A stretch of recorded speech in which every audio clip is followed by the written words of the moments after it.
Welcome to Capes, Cows and Masks, the show where we uncover the world of soups and science fiction. I'm Jake Hart. And I'm David Osgood.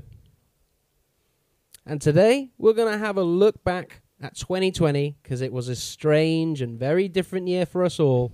And we're going to have a hopeful look forward to 2021 at all the new movies, coming out this year, but as well as all the TV shows that we're pretty confident are all on track to come out, and there's plenty to keep us busy. But Dave, how have you been, man? How was your Christmas break? How was New Year's for you? I'm sure, like me, it was rather different to most years, but how are you doing? Yeah, I'm doing good. Yeah, it was certainly different this year. I think, I don't have a big family anyway, but it was kind of just, we mixed it up. I was with my dad this year, which was quite different.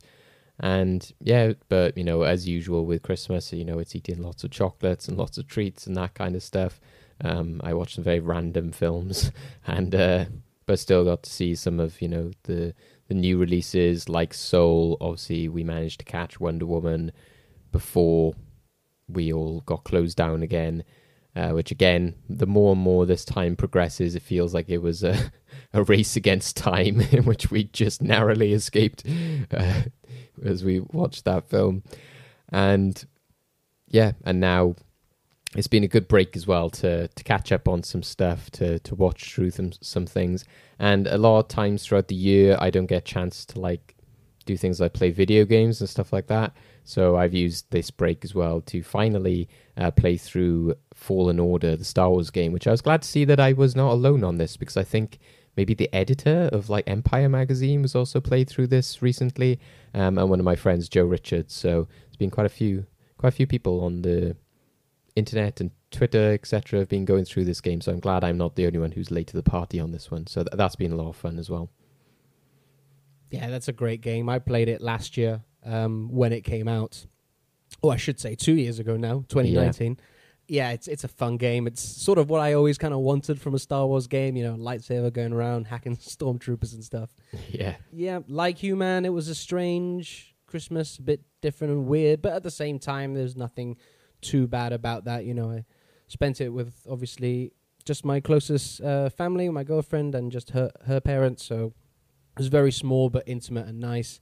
We do our yearly tradition of waking up and watching the Muppets Christmas Carol as we're opening presents, because that's a nice one for us.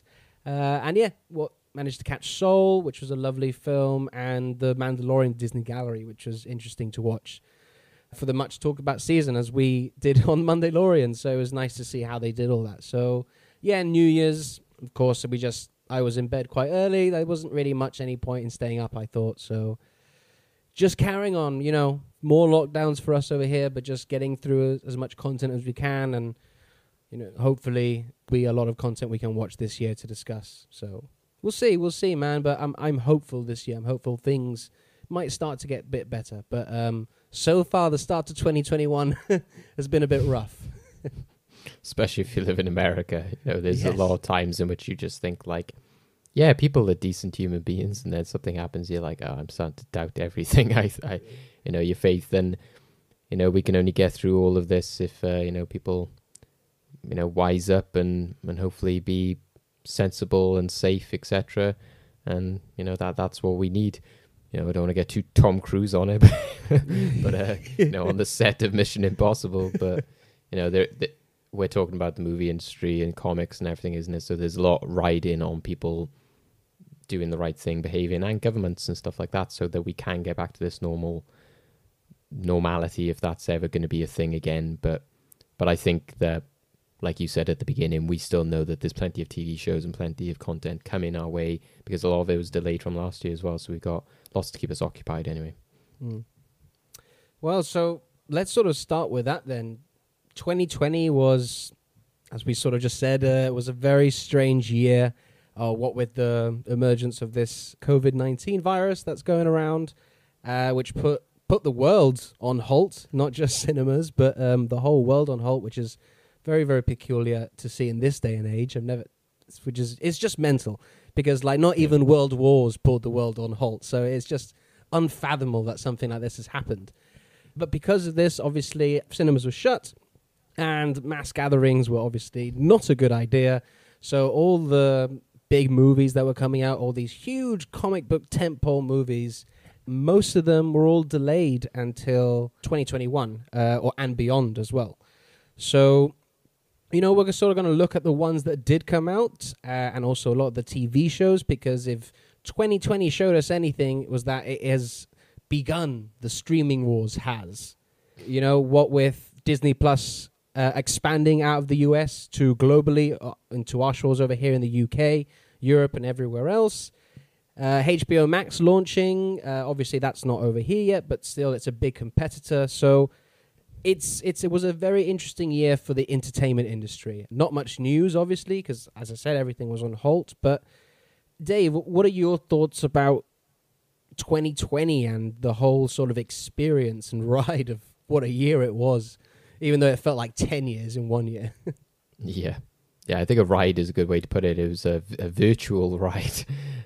Yeah, I'm not one of those which is going to be like one awful year, and there's many reasons for me to say that it was a terrible year, and I definitely won't forget it, because there was some pretty crappy things that happened personally, as well as the pandemic and everything. Especially people who live in Wales and stuff know that we had like things like floods and stuff before that even happened. But I think I always try to look at the positives and everything like that, and I think that it did give me a lot of memories and stuff. There's obviously starting this podcast with yourself. We've had, the Monday Lorians with yourself and Niall. And there was a lot, in some ways I've seen some of my friends more this, the past year than I had in previous years, because of like virtual get-togethers and stuff like that. And there was those experiences of, DC fandom. That's something that maybe we as fans wouldn't have got to see before. It was always, behind a paywall, or you had to have tickets for it and that kind of stuff. And the Disney Investor Day, we were there messaging each other as it went along, like, oh my God, and all that kind of stuff. So while there has been, negatives of it, it's given everyone a time to reflect and to prioritize certain things, to work on things they've never done before. And, especially in this day and age, people talk about how much content there is. And especially, I think, it was interesting that 2019 was kind of the peak for that, in which you had so much stuff coming on Netflix and Amazon Prime, and Disney Plus was coming out, that a lot of people were just like, I don't have time for all of this. And the cinema was a big deterrent from that. So in some ways as well, I was kind of like, oh, this is nice. Everyone's got a chance to catch up on all these series and video games and TV shows and films that they've never watched. So I think that was a big plus to take away from it as well. And I think going forward now, I think the difference is looking back at like something like April, in which there were all these films that were like, oh, we don't know when we will see them. We don't know where we'll be in a few months. And I think the worst bit was that, because like you said, the world was put on hold. Even though we're like in lockdowns and everything now, it's not like it was back in April, in which it was like all these countries were all on lockdown at the same time. So I know I've got like friends in Australia and Norway and stuff, and I was seeing the same stuff from them. They were posting on socials, like one of my friends, Tom, was doing like TikToks and things like that. So it was weird that we were like, oh, we're all in this situation, which is not the case now, because different countries are in different scenarios and have handled it differently. But also, I think that the most depressing thing back then was, as well as the cinemas being closed, it was the fact that filming on everything had been halted and stopped. So there was this kind of oncoming doom of being like, oh no, will we ever get this film? What's going to happen to this TV series? Whereas thankfully now it seems that, filming has started it back up on everything, and it's not a case of like once you go into lockdowns that they just completely stop everything. The workplaces still need to carry on, the industry needs to carry on. So it's not a case of like, oh no, even when we get these films, we don't know if we'll have the films afterwards, because everything has stopped. We've learned more about the virus and everything. We know that like they've continued to make things. We know the series are still getting commissioned, still getting filmed.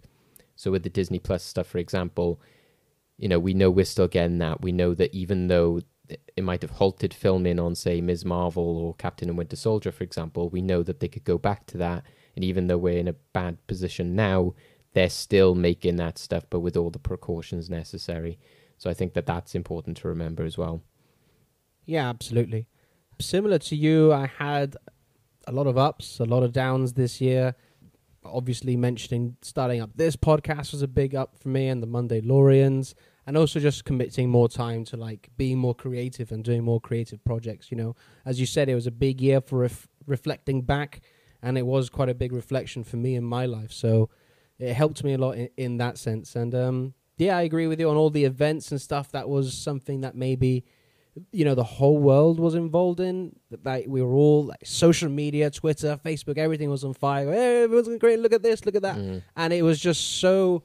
Those are the times where I love social media and love Twitter, because everybody's, you know, just so happy about all this content that's coming out and stuff. And then obviously we got the negative side, which is the doom scrolling. But we're going to try, you know, keep it positive on here and not focus too much on the negative. And then in regards to the industry, you know, it's been... I think this sort of halt on the industry, in a sense, has done the industry some good. There's a lot of studios reflecting back. Again, as we've just said, it's a year of reflection, looking how maybe things can be improved upon in different regards. And obviously now all the measures are in place. Productions are still allowed to resume as long as people follow the rules. You know, we don't want another Tom Cruise situation on our hands. And, you know, if people adhere to the rules, we can keep getting content. Cinemas, that's a different scenario altogether. But, you know, we'll get into that in a bit. But I fully believe we can come out of this if we just pull through together, obey the rules. And, you know, with, as we said, there's plenty of content coming in 2021. So stay at home, people, because there's plenty to do at home. None of this... I hate when people say, oh, I've watched everything on Netflix, so there's nothing to... No, you haven't, okay? I'm sure you can find something on there that you haven't watched. So no excuses, people. And like I said, I believe if we all stick together, we can get out this, and then we can go all back. I just want to go back to a movie theater with my friends cheering on the Avengers. You know what I mean? I want that experience back. But I've got to do what I've got to do. So... And wear your masks, people. Wear your masks. Yeah. Well, that's the biggest thing as well, is I think looking back again at, you know, the early part of the pandemic last year, is that, you know, there were literal wild animals in the streets because, again, they didn't know how this virus was being transmitted. They didn't know if it was just airborne or if it was through touching anything. So, again, it was like, stay indoors, don't leave at all. You're literally locked down, locked into your apartments. Whereas, like, now, people know, oh, I can still go outside, I can still go for a walk. That was back in the days of, like, you can only go for an hour's exercise. And like I said, literal wild animals were starting to go into, like, towns and cities because they were becoming abandoned. It was like I Am Legend or something. But again, now we're not seeing that kind of stuff. So that was a special moment in time, which we won't get back now because we understand more about the disease. But that was a one in a lifetime sort of thing. Like the world is never going to get to that state again. I don't think. Like it's crazy. It's absolutely crazy. And it'll be interesting going forward as well, starting to see some of the content that's made from the pandemic as well. You know, I've said for a while, you know, I'm just worried that we're going to start watching like a Spider-Man film and he's there like 2 meters away from Mary Jane. Like, I love you, Mary Jane, and, you know, all this kind of stuff. It's weird how like soaps and dramas have become like a precursor to like, is this what like content's going to be like when it's like filmed like this? It's weird. I think for narrative content, we're going to be okay because, you know, a lot of these like productions now have got, you know, they've got daily testing. They're testing everyone as they come in and as they leave, all this sort of stuff. So I think they're within that regard because they've got their own bubble. They can, you know, touch and kiss or do whatever they want in the films and TV shows. Yeah. But I find it odd when I'm watching like you know, the standard British game shows and like talk shows and stuff like that. Yeah. It's really weird to see everybody like so spread out and stuff. Yeah. It just looks odd. It's like Graham Norton. It was such a big thing to have like the big red sofa. And now it's like 3 individual red armchairs. And I'm like, oh, it's lost kind of the charm from that.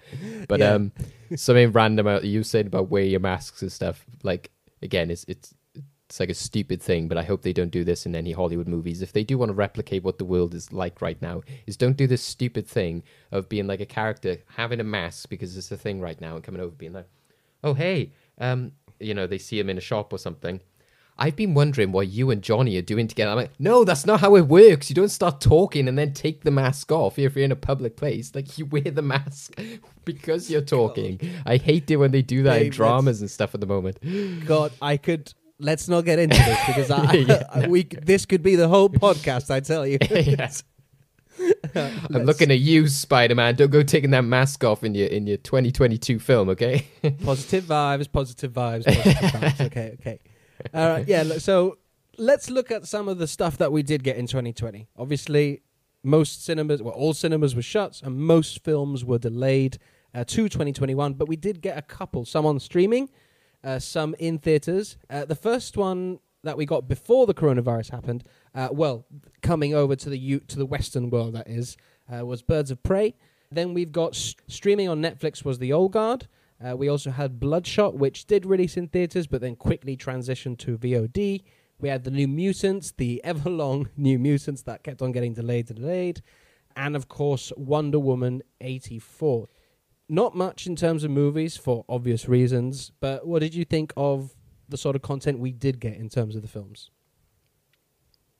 I think it's just the same as what I felt for the entire of 2020, to be honest. I think apart from, there's a lot of people out there who will make lists of like their favorite 2020 films, and if you're like British, then a lot of the times people can be like, oh yeah, Parasite and 1917 and stuff, but personally, and I think you're the same, I saw class those. Even though I watched it in 2020, my film brain can't like connect that because they were like talked about in 2019 by so many film reviewers, and they appear on so many lists, and they're on IMDb as 2019.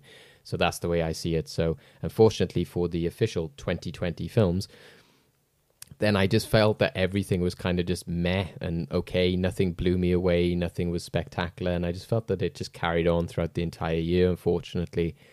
And, you know, it was the same with, you know, the likes of Birds of Prey and, you know, Bad Boys and all the films that came out in that period was like, okay, yeah, but this is the kind of usual January, February fare in which you then start to get your better stuff later in the year. And then, unfortunately, that stuff didn't really come. And the stuff they did experiment with is maybe the stuff that they already knew was problematic or was going to be kind of, I don't want to say a failure, but might have been a dip in the box office compared to maybe some of the other films that they have held on to and they have delayed.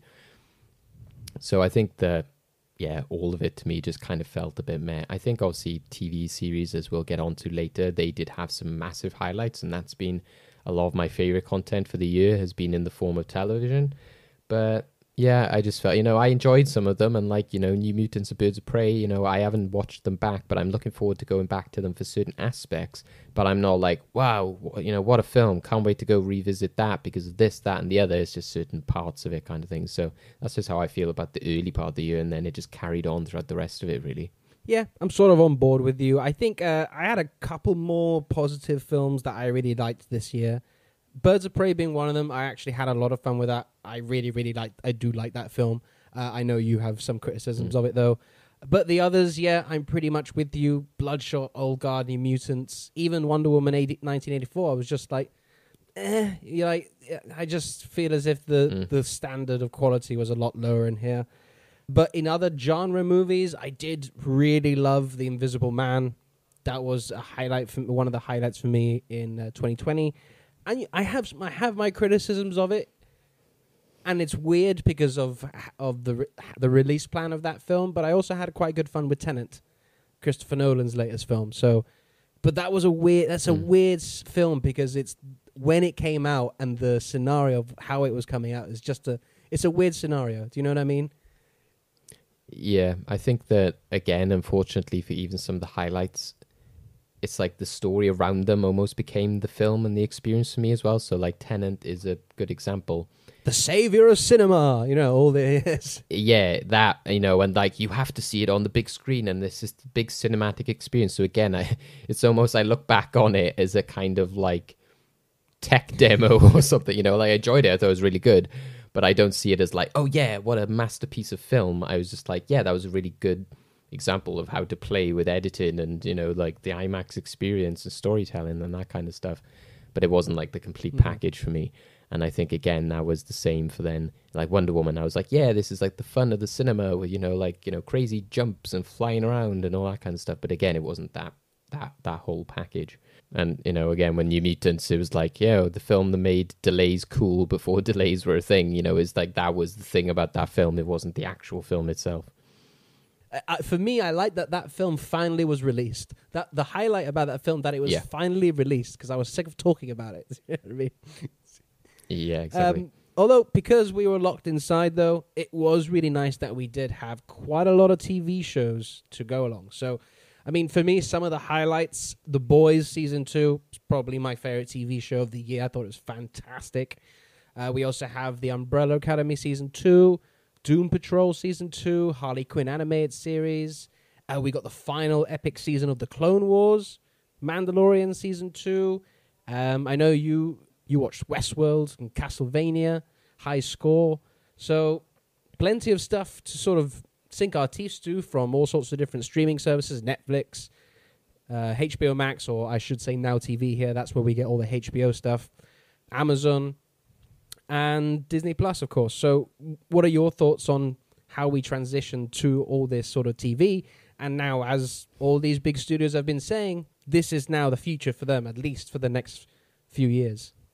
Yeah, again, it kind of goes to what I said earlier, isn't it, about, well, this gives us a great time to go through all these series and, like, bulk watch all of these, programs, Game of Thrones and things that have gone long running, seasons and that kind of stuff. And that was what was great about Disney Plus as well, is that was a highlight for last year for me, because even though America had it at the end of 2019, obviously in the UK it didn't officially launch until 2020. And it was a real saving grace at the beginning of the pandemic. You were like, oh, I was just there watching Recess every morning with my cereal, like loving life. I was like, yes, like I'm, 8 years old again. And I loved that. It was really nice. And, obviously in terms of comic book stuff, you got the classic animated X-Men and Spider-Man. So revisiting all of that is really fun. And in some ways, it does kind of then overlap some of the newer stuff sometimes, because it's the nostalgia and everything of it. But it also goes down to what you said earlier, like, I've watched everything on Netflix. I'm like, no, there's like plenty of things for you to watch, and it just goes to show it doesn't have to be like the newest programs. You can go back to things you've never seen before, or hell, go buy a DVD if you can't find it on Netflix. But I think, God forbid, Dave.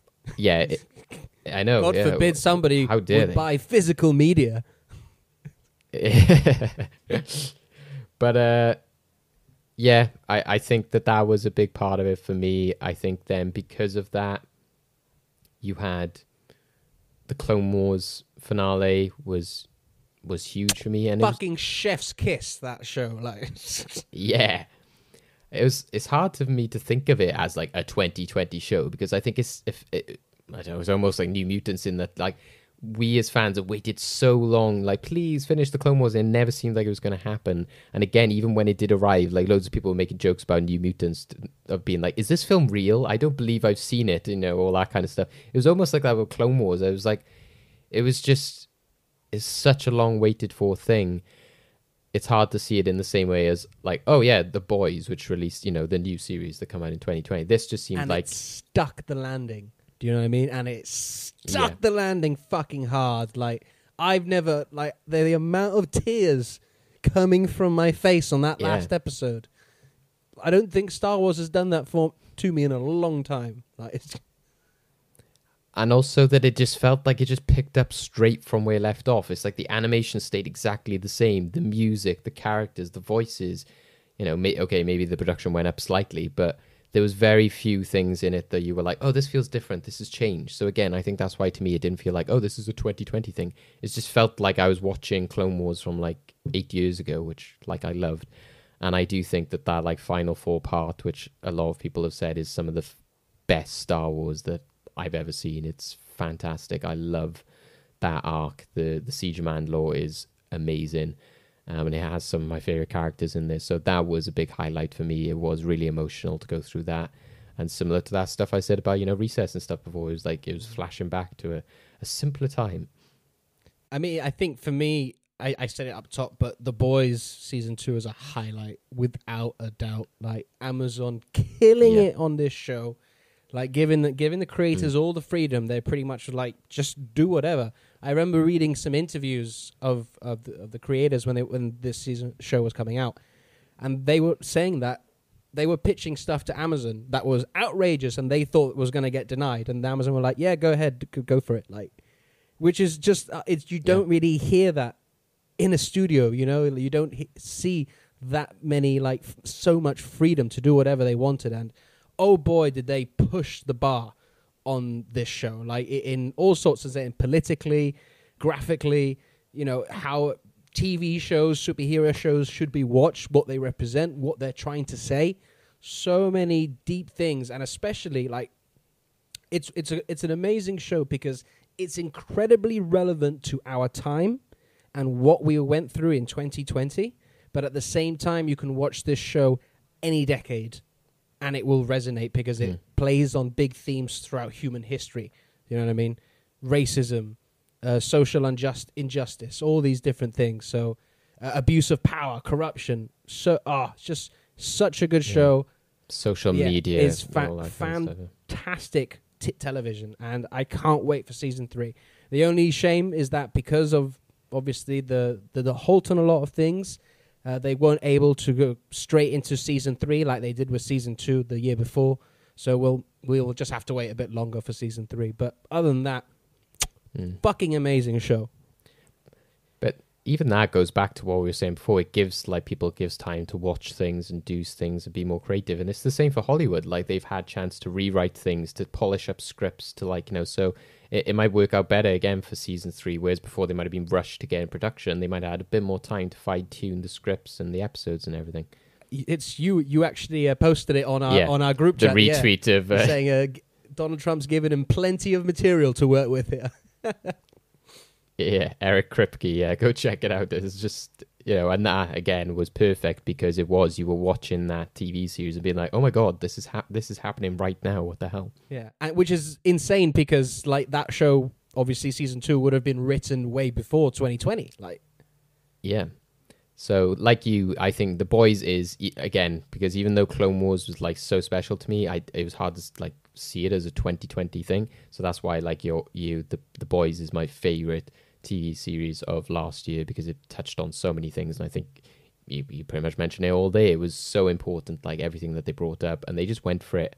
And again, it's about having the right tone, having the right characters, and I think what was important for it as well. And this was a year again where we were talking about like experimenting with different releases and throwing different things out there. It was this big movement of going to the weekly release. Loads of people like was so against that. There was so much backlash against it. Me and you were there like, I don't see a problem with this. And a lot of journalists and writers are now turned around on it and they're like, oh, you know what? I was wrong. And I'm like, yeah. Because look how fucking well it did. Do you know what I mean?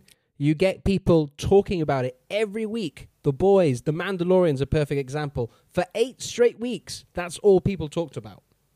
Yeah. But you look on the opposite side of that, and I still want to talk about this as a highlight, but the Umbrella Academy, that kind of just came and went. It's really unfortunate because it's a fantastic show, but, people don't remember it the same way because it unfortunately just landed. It was there for a hot minute and then went.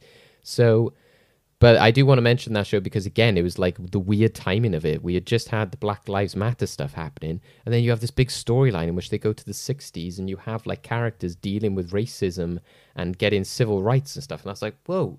I was like, did they know what was going to happen? Like, that was crazy. So that was also a highlight for me, is just, again, that timeliness. And while The Boys was able to talk about that commentary and stuff, I think the Umbrella Academy didn't do it to the same degree as they did, but they did still have a lot of important messages and commentary in that show. But again, it probably hindered them as well, being contained to a season dump.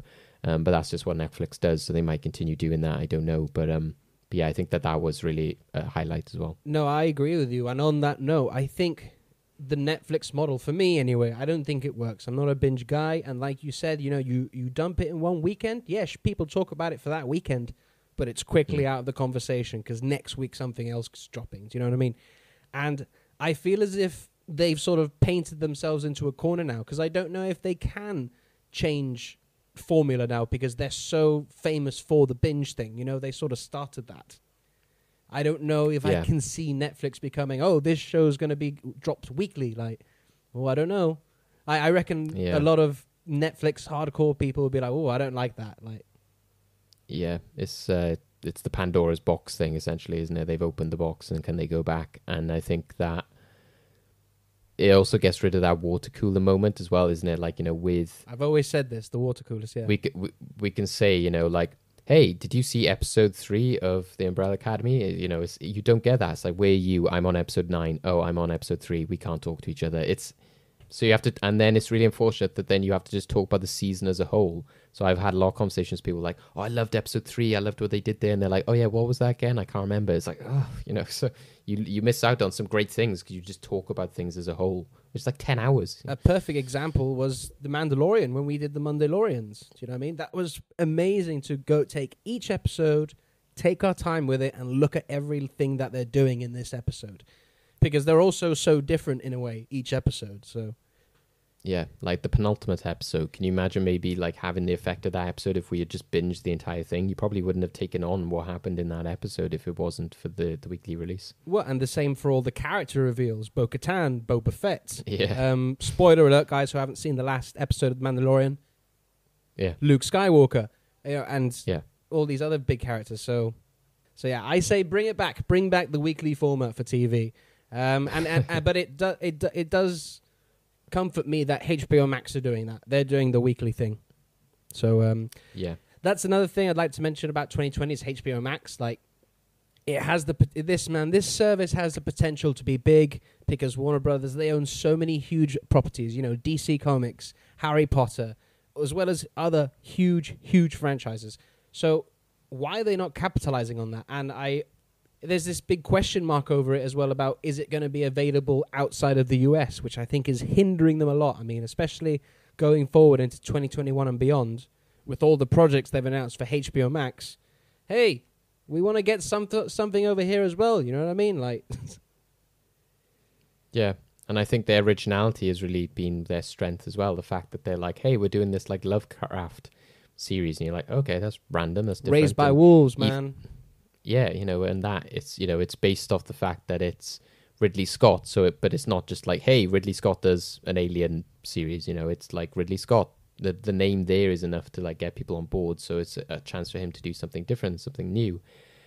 And I think that that's the only thing as well that I feel from Netflix is that as much as like we mentioned at the top, like I enjoy Castlevania, and I kind of get mixed up with it. It might have been this year, but I at one point I like watched all of the Voltron series they did because I got recommended it when they started it because it was a lot of the people who were involved in like Avatar and Korra and stuff. And it was one of those where I was like, oh, I've started it now, so I may as well finish. And it was like, I got to the end of it and I was like, yeah, that was fun, but it was kind of just so light of other things and so like felt the same vibe and similar. And again, I loved like Castlevania, they just go for it. It's like violent as hell. It is batshit crazy, pun not intended.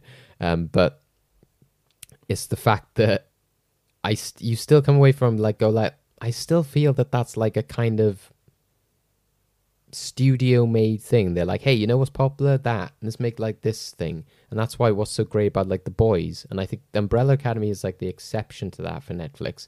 But there's so many times where I watch things on Netflix and going back to the movies, again, that didn't help. Like movies for 2020 is The Old Guard, Extraction, all the Christmas films that they come out with. Everything I watched on there, I was just like, this is just that other film. This is just like a rip-off of that. And, I think if they do want to be taken seriously, they really need to like make themselves original and not just be like, hey, let's just make this film, but in a different way. And even some of the director-led stuff is kind of still... I think you said it about like Mank and stuff, isn't it? It's like you've got somebody big like David Fincher, but didn't really wow people. It's still like this kind of like typical Hollywood story. So I think like that as well. I think that Castlevania and stuff, while it did impress me, I just hope that we get a bit more originality from them in the future. And it isn't just like, hey, let's just do this program, but in a slightly different way. Yeah, I'm finding that with a lot of Netflix's movies where...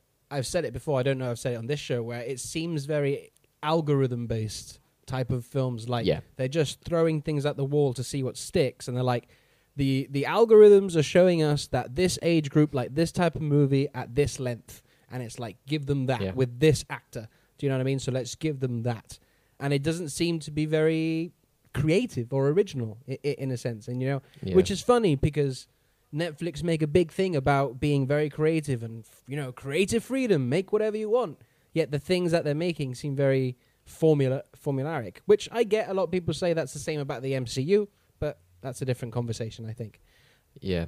Well, I got told that by a filmmaker who actually worked on a documentary for Netflix. They actually said, they got told, you need to have this happen at this time in the episode, and you need to finish with this type of ending, and you need to have this specific cast member because it all fits the algorithm. And it's like, what? Algorithms? We're making pictures here, not algorithms. Yeah. Right, so I think we can go into the events then that sort of happened now. Obviously, again, no mass gatherings allowed, so stuff like Comic-Con, all sorts of Comic-Cons, D23, Star Wars Celebration, all of that cancelled, and by the looks of things, it won't be happening this year either. But we'll see. So these companies had to come up with new ways, and what was everyone doing? Everyone was Zooming, everyone was Skyping, everyone was Teamsing, everyone was using all these different virtual meetups in some way. So Comic-Con was the first one to give a stab at it, which I thought was kind of poor because it seemed very pre-programmed and and it was just it's just going up on YouTube at this time. So it wasn't like a live sort of feel to it, which I feel as if it's live, it creates a bit more of an atmosphere. But then I think it was really done well with, as you mentioned up top, with DC Fandom and the Disney Investor Day, where they sort of took their time with this and think, right, it's a bad situation, but how can we make the best of a bad situation? And they came up with this format of, having this live with this virtual DC. I'll talk about DC Fandom specifically, this virtual dome where they can get, the hosts and the filmmakers in a very safe environment, bring all the cast in on their Zoom things and stuff, and they show us trailers and featurettes. But I thought it was done very well, very professional in the sense. And then I thought Disney were hold my beer, and they did an even better job. But, Disney loves doing these sort of things. And if there's one thing I can say is that Kevin Feige, virtual room or not, he knows how to talk to a crowd. So what do you make of these new virtual event things now? And do you think it's going to be like this for the next year at least? Or do you think we could start seeing gatherings again this year? I think it'll be for the future, to be honest. Not actually the gathering side of things. I think what the Comic-Con one showed as well is that a lot of properties and stuff have been leaving Comic-Con for a few years anyway. So even at the last in-person Comic-Con, I think one of the biggest things they had was The Boys season 1. But a lot of the movies and everything had already gone to D23 and those kind of own conventions. So I think unfortunately it is going to be now that HBO or Warner Brothers or whoever they want to brand themselves, I think that they're going to see it as we need to have our own event, as D23 has already been doing. I think it shows that Comic-Con is so reliant on the fan side of things. It is the costumes and the cosplaying and the stalls and seeing all the merch and all the stuff that comes out of it, all the hot toys and all that kind of stuff. And even though, again, there was still an essence of that, they had slideshows and montages of the best costumes and stuff. But again, you can't really capture that actual feeling of somebody there, interacting with them and all that kind of stuff, and getting unique pictures of, Spider-Man versus the Blue Power Ranger or whatever. So I think that you lose that side of it, and I think that that's where Comic-Con will again thrive in the future. But I think that these announcements, while they might still use the conventions sparingly in the future, I think that they will keep it in-house and they will keep it to their own. And I don't even think they will be conventions. I think that the Disney Investor one was a classic example of, this isn't a fan event. This is an investor call, which was bizarre. We're tuning in woo, can't wait for this. But it's literally just there for the purpose of being this is why our profits will go up, blah, blah, blah, blah, blah. Well, I think I do think they adjusted it somewhat to make it for the fans a bit. Oh yeah, definitely. But I think that was much a response to DC Fandom as well, is that they were we need to make this a bigger show and that kind of stuff. Otherwise, it just would have been one of those typical conference phone calls that we hear with Bob Iger. Yeah, exactly. But I think going forward, they know that the D23 is that version of DC fandom rather than, I don't think Disney Investor Day is going to be this thing that people like, woo, can't wait, like somebody there with a Disney Investor Day t-shirt, Disney Investor Day 2023. Honestly, I wouldn't put it past you if they were like, yo, look how many people tuned into that. Let's do it again next year. Yeah. Live from New York, Disney Investor Day. We got this.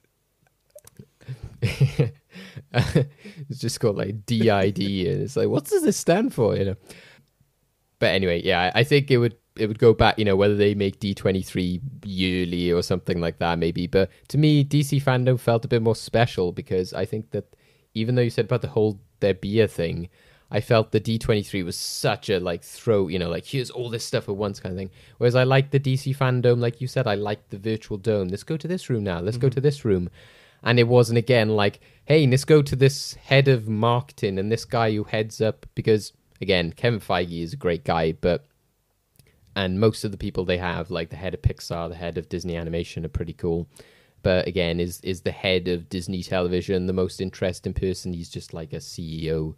Whereas the DC stuff was more like presenters from the regions and directors and comic book writers. So I felt that there was a bit more liveliness from them. And it was just a fact as well that they were being like, hey, tell us about this. Here's the cast, here's the director. It wasn't just like, here's this, here's that, here's the logo for this, here's the trailer for that. It was sorry to interrupt, but I would say especially for the Batman and Matt Reeves, where he was exactly laying down everything he loved about the character and what his vision is for the film, which is crazy. That's what I mean. It was like he was like, here's my vision. Let me invite you into like my pitch for this film, which I think was really special. So I actually think that DC fandom did a better job at the whole event and presenting something thing. It's just that the Disney Investor Day, I was laughing now thinking about that as a convention. They just obviously beat them in the sense of just the sheer number of things. Yeah, I would say in terms of news, but the actual event itself, DC fandom was more for the fans. Right. Yeah, so I think that going forward, maybe they'll make that an actual live event and that kind of stuff. And that there will be a bit more of that kind of like, here's us presenting all the projects we got for the next few years, and the Comic-Con and all that kind of stuff will be preserved for the actual fan events that they are, rather than these chances to announce different things and that kind of stuff. There might still be the element of like, we're going to premiere this trailer at Comic-Con or something like that, but like, the whole like, let me show you the timeline of Phase 5, I think that'll always be kept like Disney, and the same with Warner Brothers, etc. Yeah, I mean, it makes sense to me. I think I've been saying this for a while, that I think Warner Brothers should just make their own convention for DC, because they've always had a big presence at Comic-Con. Since Marvel pulled out of Comic-Con years ago, everybody's eyes were on DC then, because they had the biggest presentation. So I was always like, well, just make your own, because it costs way less money, and it's just and obviously this gave them a perfect excuse to experiment with that. And now, like you said, I do hope eventually when we can have gatherings again, they keep the name DC Fandom, and but have it with a live audience. That'd be awesome, and hopefully we can go to that one day. That'd be kind of cool. But yeah, I think this year we probably will still see the virtual sort of cons, you could say, but hopefully by 2022, I'm hoping that we could start to see some of the stuff back in again. And I agree with you with the Comic-Con one. Comic-Con is a bit more special, that it relies a lot on... I say relies as it's a bad thing. No. What it should be about is about the cosplays, the action figures, the comics that you get at the store. And I do kind of hope... I actually look at this as a positive, that the big studios leaving Comic-Con is a good thing, because then Comic-Con can get back to what it's really about, and that's the comics. Do you know what I mean? The more... niche of the niche stuff, the comics, the action figures, the cosplay, or the stuff that that bunch of people can just gather in a room and, as I say, sweaty nerds just sweat out and be like, I got issue 161. Look, it's love that shit. You know what I mean? It's crazy. So hopefully one day we can do that again. So let's not forget the Funko exclusives. Oh yeah, all those Funko Pops, all those stealing my money as always. Let's look to 2021 then. So we're hoping that the films that got delayed to this year will come out. I still think there's a bit, for some films, not so much, but I still think for other films, there's some question marks around them. So, obviously, there's loads of films coming out, but I'll just list, I think, the comic book big ones, sort of sci-fi epics that we talk about here. We've got The Kingsman, Morbius, Zack Snyder's Justice League, No Time to Die, James Bond, Black Widow, Godzilla vs. Kong, Venom, Let There Be Carnage, Shang-Chi and the Legends of the Ten Rings, The Suicide Squad, Dune, Eternals, Spider-Man 3, and The Matrix 4. Spider-Man 3 obviously is still unnamed, as well as The Matrix 4. But Dave, what do you make of that list, and do you think these films will actually come out this year? What I make of the list is that it very much feels like we had to push everything back from 2020 kind of list of, it's not like 2020 cinema schedule replicated. It's that plus everything else, and it's like a bit odd from that point of view. And I think that they've tried experiment and trying different things so much that, again, like you said, you'll still get an element of that this year. But I think there is still an element of No Time to Die can't delay anymore. There's just you just can't. And it's the same with like Black Widow and a lot of these properties. They just can't sit on them for that much longer. Like I said before, because not only does it build debt for the studio, but it's just like people lose interest and feel that they're kind of done. I talked about it on Well Good Movies. We just felt that like No Time to Die. I was just felt like I've seen that film like 20 times because I've watched the trailer that many times. And so, and I think obviously the HBO move has made a big impact. So yes, I feel that we probably will get Suicide Squad. We probably will get, Dune and Godzilla versus Kong, so, but I hope it is the case of what they said, with Wonder Woman, that it'll be on these services, but in cinemas where possible. So I am looking forward to the fact that somewhat like in summertime, America still wasn't comfortable opening a lot of their big cinemas in their big cities because they were still dealing with a lot of like high cases and trying to suppress the virus. So I'm hoping that, we might have a similar situation here in which like cinemas open a bit earlier, and that once the warmer weather and stuff like that comes in, then we're still able to view that stuff. Might be a bit selfish, sorry. But at the same time, we don't have HBO Max, so we can't watch it at home. And I think, again, I don't want to keep harboring on about this, but, if they don't, they need to get their shit together and do something for foreign markets, because they can't keep doing this kind of thing. Like, oh, it's in cinemas everywhere where there are cinemas. Oh, wait, cinemas are closed in all those other places? Oh, well, sorry. It's like, no, you need to come up with something. You need to come up with an alternative. Look, I was against the decision. Still am sort of against the decision of the HBO Max move of like, we're all going to premiere where cinemas are open and also on the streaming service. That's a bigger. I have doubts about that on the bigger picture. For the industry in general. But I get it. These are the times we're in, so you got to do what you got to do. So if you're going to do that, I think for the UK and everywhere else outside of the US, give us the same option. Where cinemas are open, it's you can watch it, or it's on VOD. You could pay for it to rent it at home or something. But, I'll go back to Wonder Woman 84. There's people in the UK and throughout Europe who still haven't seen that film and won't get to see that film until, I think it's the 13th of January that it comes out in the UK at least. So what's going on there? Do you know what I mean? Big question mark is Zack Snyder's Justice League, which is highly, for a lot of people, I think whether you're a fan of Snyder or not, people are going to watch this film just because they're fascinated about what it's going to be. But there's still this huge question mark of like, over here in Europe, like, how are we going to watch this film? Do you know what I mean? You said it's HBO Max exclusive, but what do you mean? Like, we don't get to see it? Or what?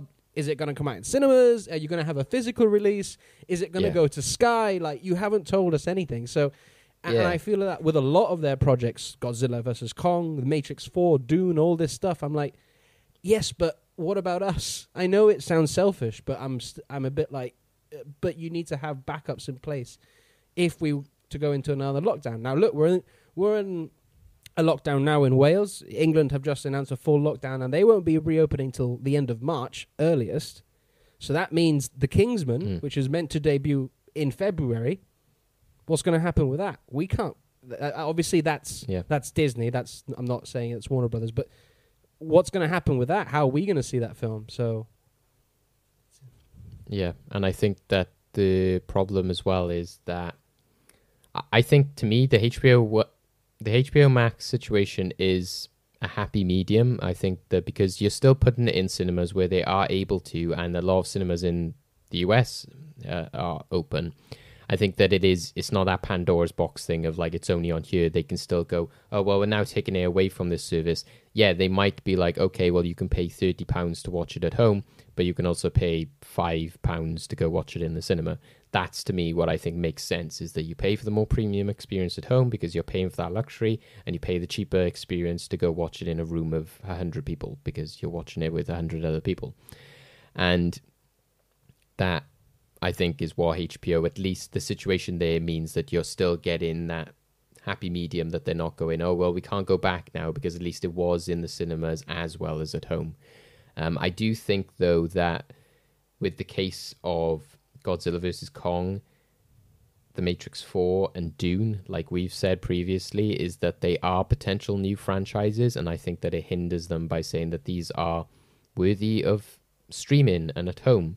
I think that, again, I'm not happy the Suicide Squad is like on there, but again, I can see the logic of like, okay, well, this is already an established brand, it's part of DC, so it's not set. Yeah, it might be setting up a new era of the Suicide Squad, but it's not like Dune, which is literally brand spanking new.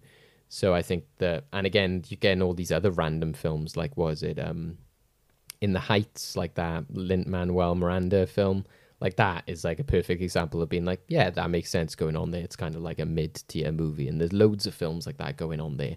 So if they're having all of those films go on there, well, why do you have to sacrifice things like Matrix 4, Dune, Godzilla vs. Kong, which need that cinematic release to be like, hey, look, we're a big deal again, especially Matrix 4. Like, hey, we're a big franchise again. Godzilla vs. Kong, like, hey, we had these two films that were kind of mediocre successes, but this is why you should be excited as for the future of a big franchise.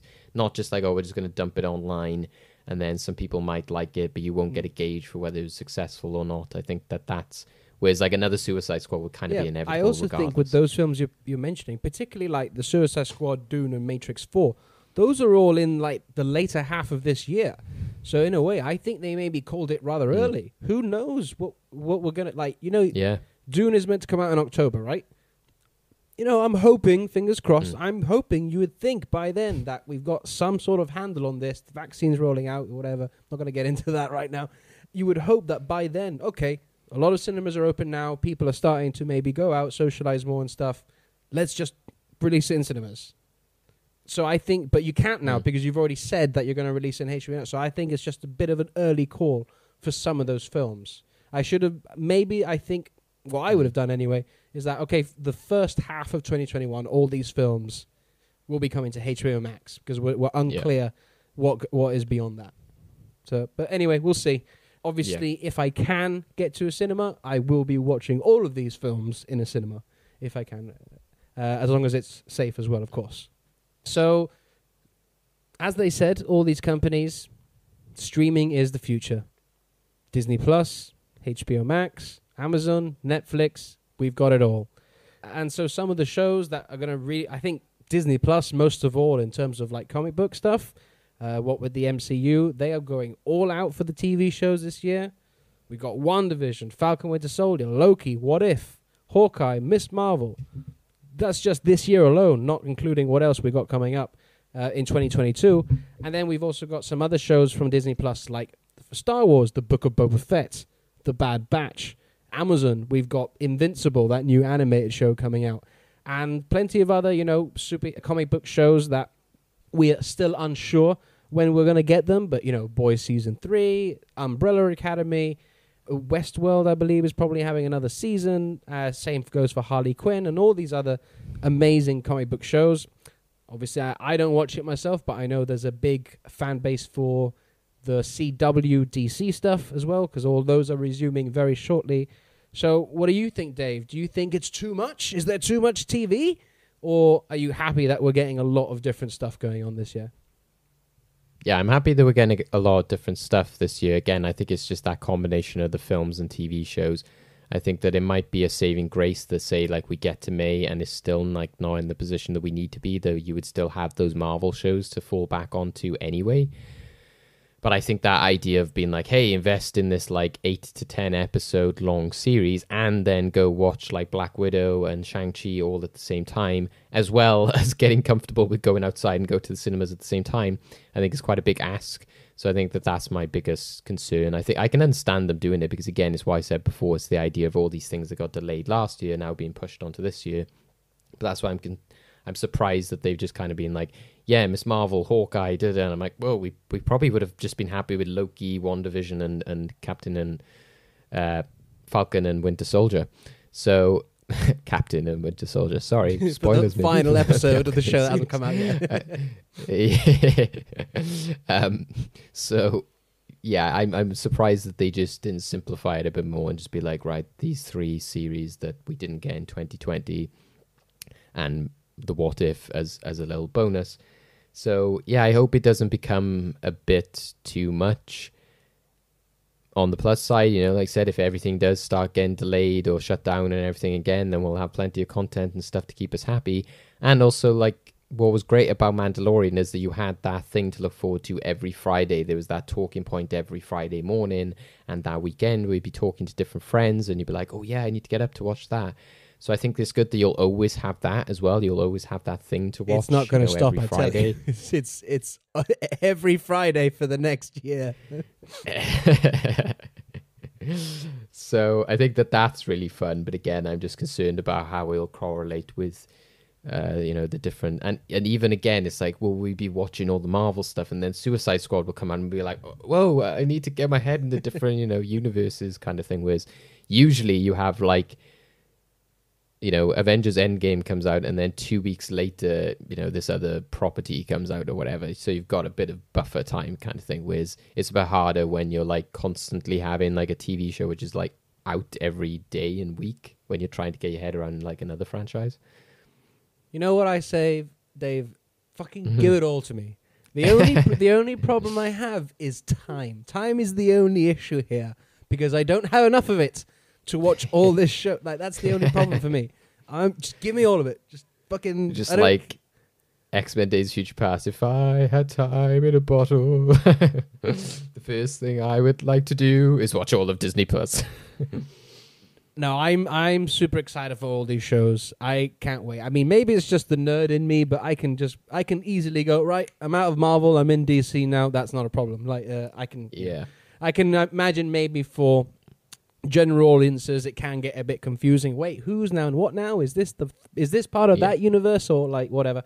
So I get it, people. But I'm just gassed, man. Like, look at all these amazing shows we're getting. Like, who would have thought I would be so excited for a Boba Fett show?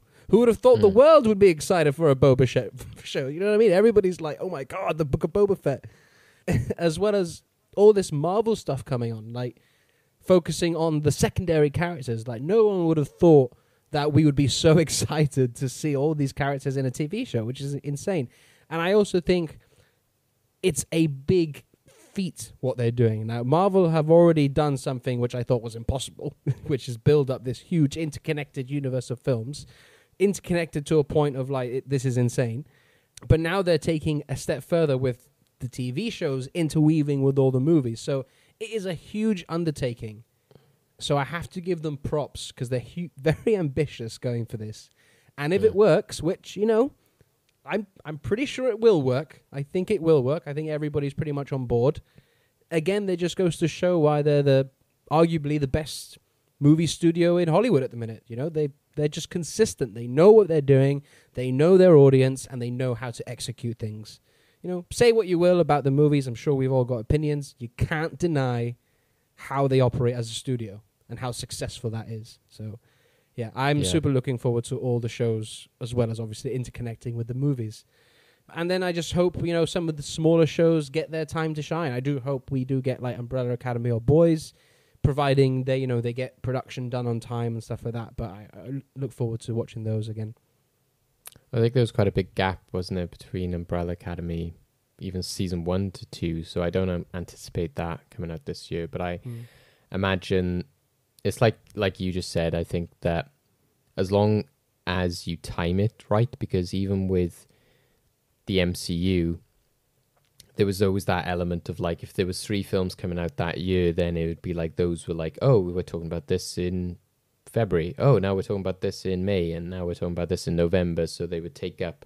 So I think that will still then exist in some ways, because it will just be that the TV shows are filling the gaps. So the conversation keeps going and people keep speculating and talking, but it'll just be that there's these TV series talking about that. Fucking smart. That's what I say about it. Yeah. Oh, yeah, yeah, you know definitely. What I mean? It's a work of genius. That's what I mean. Kevin Feige has been like, like, there's those people out there who then can just spend their time, they can focus just on them if that's their jam, because a lot of people were like that anyway, weren't they? They'll only go to the cinema to watch like the big tentpole MCU films, and that's what they can spend their time, watching all of that stuff as well. So I think in the future, like, this will be a big testament to how studios will time their content, not just in terms of like, we don't want to come up against this other major tentpole movie. It'll be that I hope that, say, something like Godzilla versus Kong has a nice 2 weeks to be like, hey, I'm the big new film property out at the moment. I hope it's just not like everything else gets buried because of all these other TV shows, etc. So I'm fine them being there throughout the entire year, because like you said, it'll be something to enjoy throughout the year. I just hope that there's not too much overlap. I think it's, which Hollywood has been used to for years. They've had to do like, right, let's put this at this movie. We'll move that slightly because we don't want to be contending against that other similar project.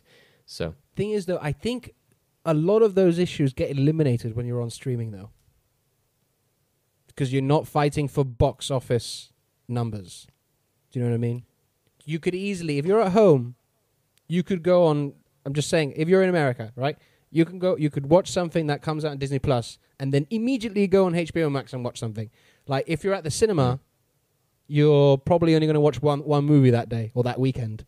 Yeah. Do you know what I mean? So in a way, I think that eliminates. So you could get more people by dropping stuff. Possibly. But I think there's also what we said about earlier is the water cooler effect. It's just, say The Boys came out this year. Imagine if like WandaVision came out at the same time. It's like, would it make such a big cultural impact if there was 2 shows everyone was talking about, because one would inevitably get drowned out or something like that?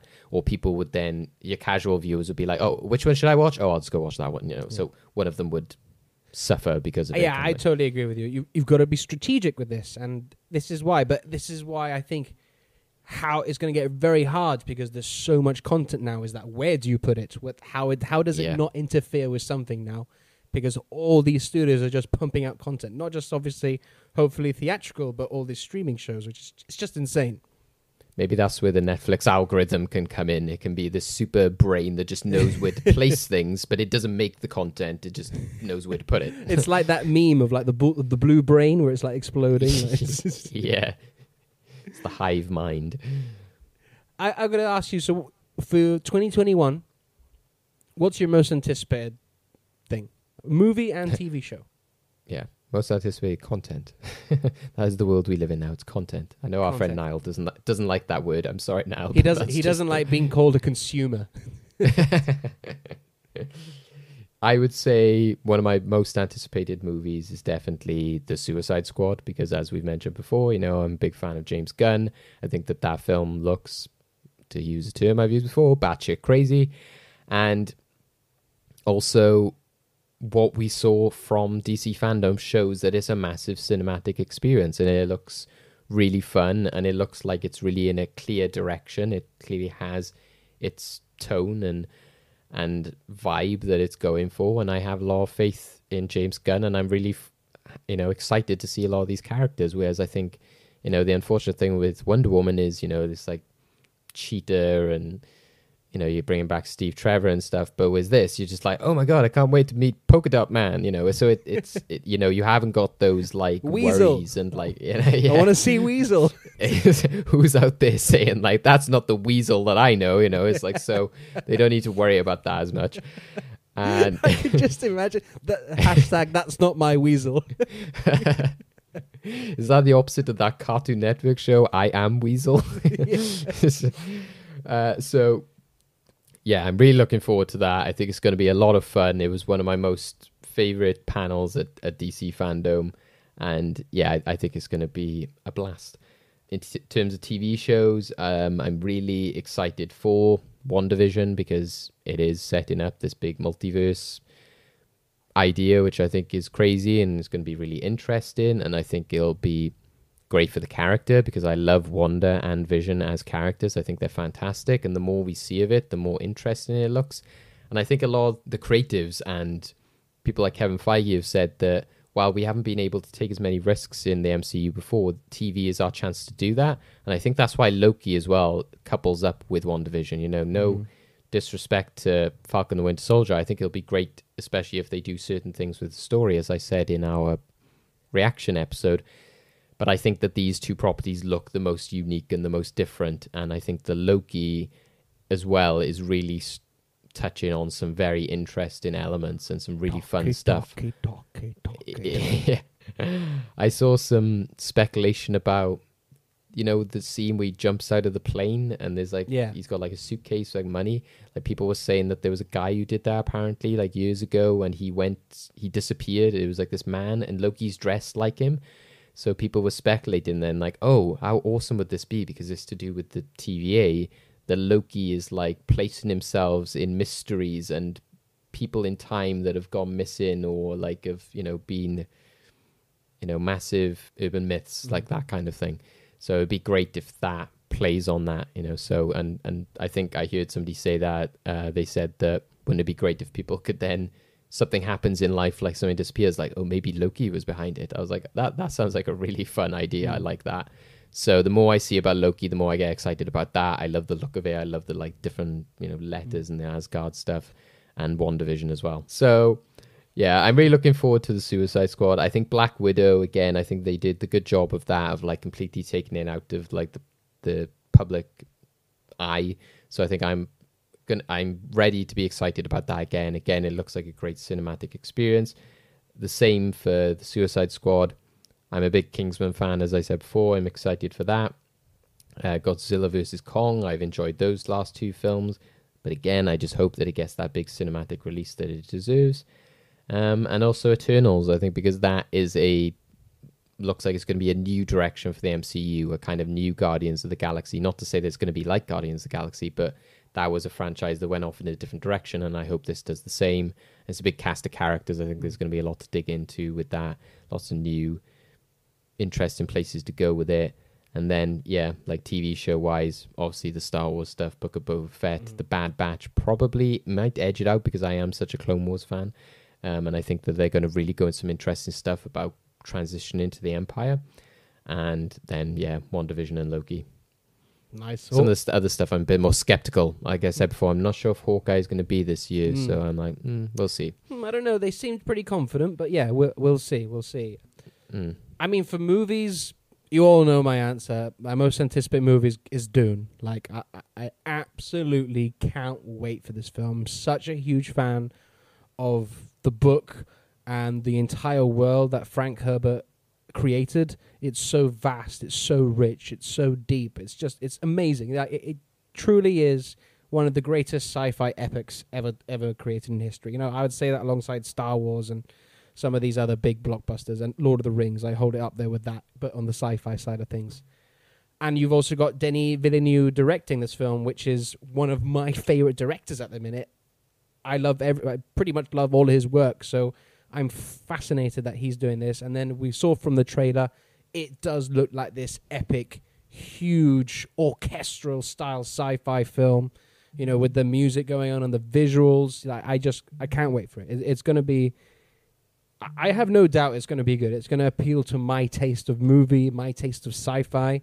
The only issue I have with this film is that I hope it doesn't become a sort of repeat of Blade Runner 2049, where it's this big sci-fi film that could lead up to, you know, spawn a huge franchise, which I think Hollywood is lacking at the minute. It needs a brand new franchise. But I am afraid it just won't get the attraction, the viewers, the audience for this film. as maybe some of the other big tentpole films coming out this year. I don't know. I'm hoping. I just hope they maybe get their marketing in place to really show that this a film you cannot miss. You know what I mean? So I'm hopeful there. Two other films I'm really excited for, but big question marks because I don't know how. Because I'm just curious, so curious. First one is obviously Zack Snyder's Justice League. As people know, I'm a huge fan of Zack Snyder. I love Man of Steel, and I like BVS quite a lot. So I want him to finish his vision. I'm happy that he is going to see this vision, but at the same time, I'm so curious to see what this film's going to be. How different it actually is from the theatrical one we got by, with the reshoots of Joss Whedon and stuff like that. So, yeah, I'm just fascinated to see what's so different about this film and the fact that he's been, waving this flag ever since the theatrical Justice League came out. Release the Snyder Cut. People have been relentless with this hashtag, and I found it just incredible that Warner Brothers decided to go ahead and do it. I just thought, wow, this never happens. Never happens. Probably the closest we got was with Richard Donner and his cut of Superman 2. But that wasn't only... that was years, 30 years later that they were like, all right, you get to, come back and redo it. So the fact that they greenlit this and were like, yeah, go ahead, do it, giving him all this money to I was like, wow, this is insane. And then the other one, which is, you all know my love for the Matrix franchise, is the Matrix 4. Mainly because I have no idea what they're going to do with the story. I felt the story ended pretty well in the original trilogy. Whatever your feelings thought about the sequels, the story ended, or that particular story. But at the same time, the Matrix is such a weird world that the possibilities are kind of endless with where they could take the story. So very excited for the Matrix 4 to see what Lana is going to be doing with this, because it is only Lana Wachowski returning, so it'll be interesting to see what they do.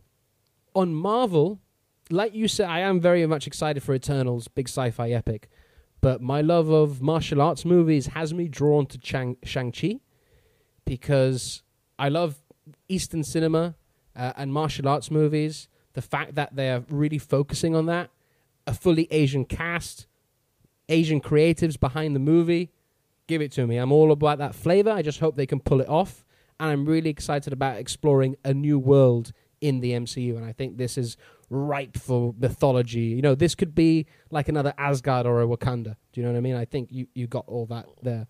As for TV, very similar to you. Most looking forward to WandaVision. I cannot wait for that. It's just weird and wonderful, and we have very similar taste in TV like that. We just like weird and wonderful TV, and the same goes for Loki. It just looks so interesting, and I have no idea how they're gonna play with this, because when you play with time, the possibilities are endless. And obviously the Book of Boba Fett, I am so excited for. Bring back Dad Bod Boba Fett, because I want to see him kicking ass in action. So, yeah, those are sort of my picks for the upcoming year.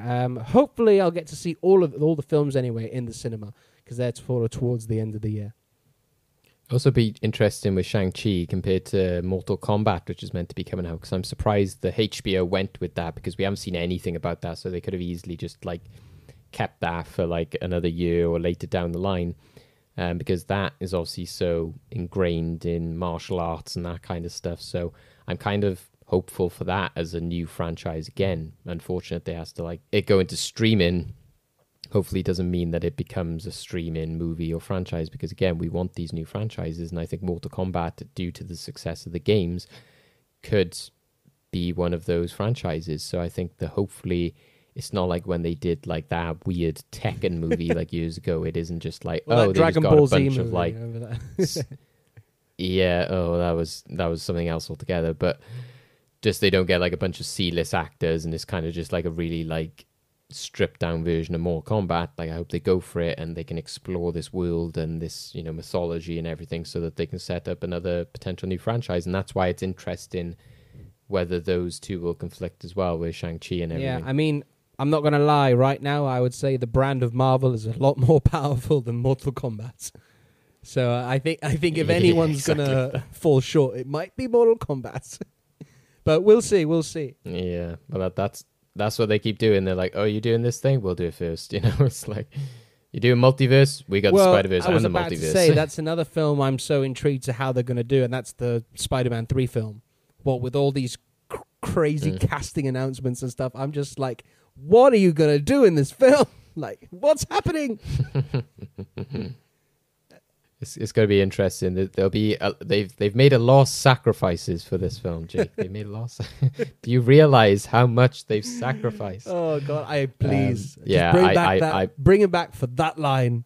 Yeah, I think that's again where I like struggle to think about like all these movies and everything I'm excited for, because in a normal year, like say 2018, 2017, you'd be like, oh yeah, I can't wait for that, can't wait for this. You might have seen some pictures or trailers.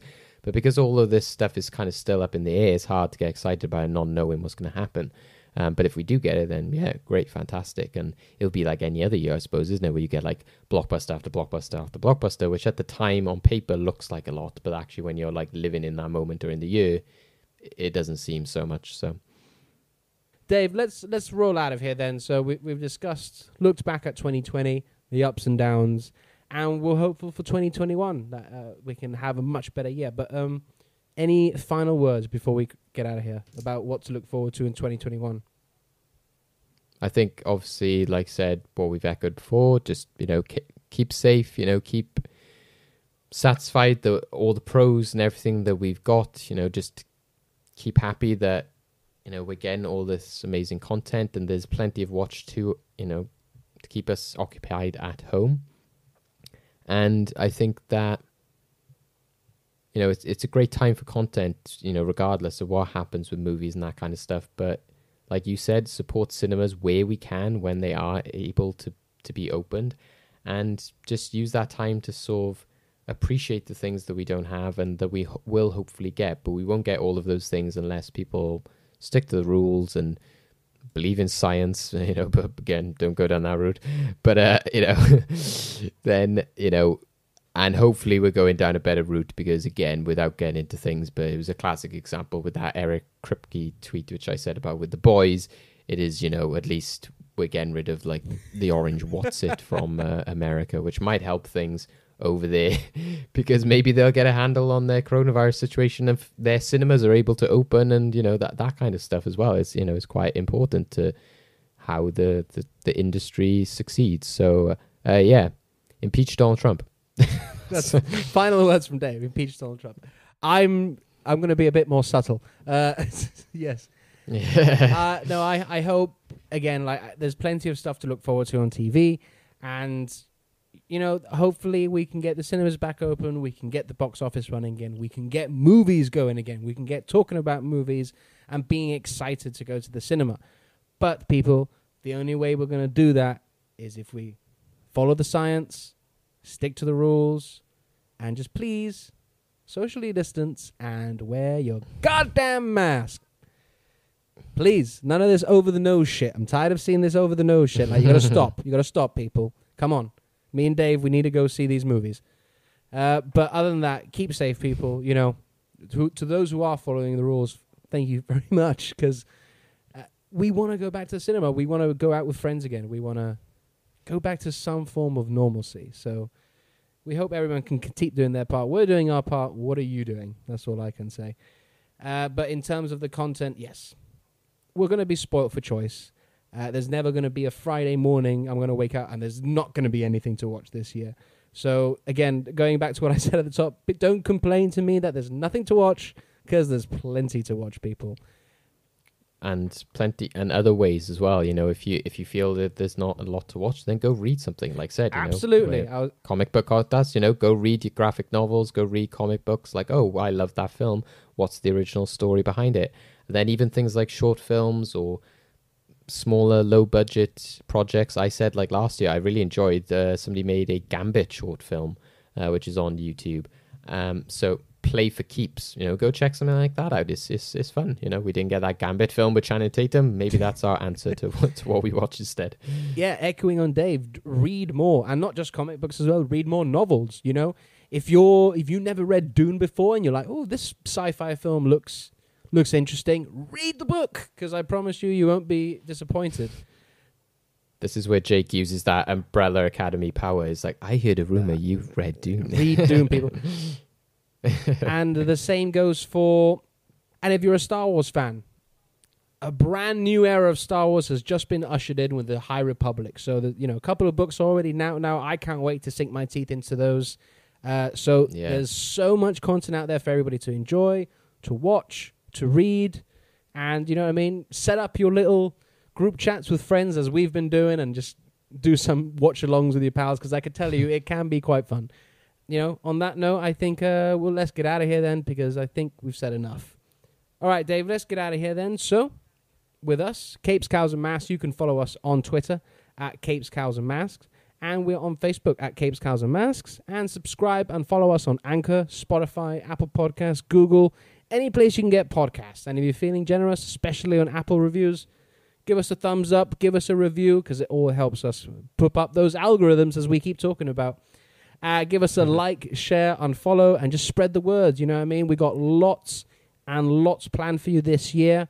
Some new shows, some big discussion talks, as well as weekly reviews of all the Marvel shows coming out. So we got a lot planned for you. So if you've got friends who are fans of any of this stuff, recommend us. I'm sure we can brighten their day. And me personally, you can follow me on Twitter and Instagram. That's on Sweaty Jake. And I'm also on Letterboxd at Jake Hart. But Dave, what about you? What are you doing? And where can the people find you? Similar. You can catch me on Twitter at David Oscar. You can also catch me on Letterboxd. And thank you to, there's quite a few people who recently followed me on Letterboxd. So that's at David Oscar as well. And you can catch me on my website, which is freshtakehub.com.